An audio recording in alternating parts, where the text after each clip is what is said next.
नमस्कार. आजकाल लोकांना कमरेच्या मानेच्या वेदना पुष्कळ होत राहतात आणि त्याच्यासाठी लोकं पुन्हा-पुन्हा टॅबलेट्स खातात किंवा फिजिओथेरपी कंटिन्यूअस करत राहतात. त्यांना त्याच्यापासून आराम भेटत नाही. सो आराम न भेटल्यामुळे तर त्यांना वाटतं, की हे प्रॉब्लेम फक्त सर्जरीने सॉल्व्ह होऊ शकतं.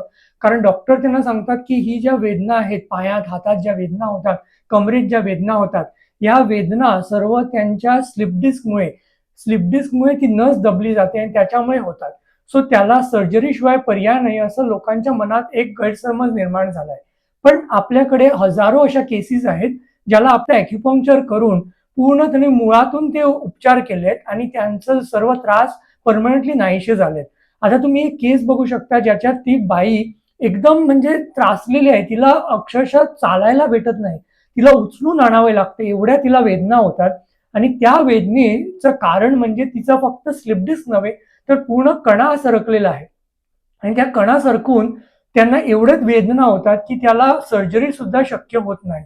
पण आपण फक्त ॲक्युपंक्चर करून सर्जरी न करता, काहीच मेडिसिन न यूज करता त्या बाईला आपण एकदम नॉर्मल केलंय आणि ती चालू शकते, फिरू शकते, घरचं सर्व काम करू शकते.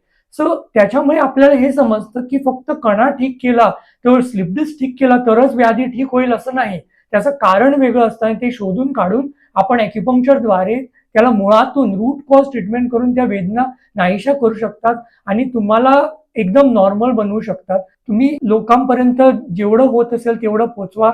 लोकांना समजू द्या, आपण त्रास भोगतोय. जे आपल्याला वेदना होतात त्या पर्मनंट नाही, की आपण या वेदनेतून मुक्त होऊ शकतो फक्त ॲक्युपंक्चरद्वारे.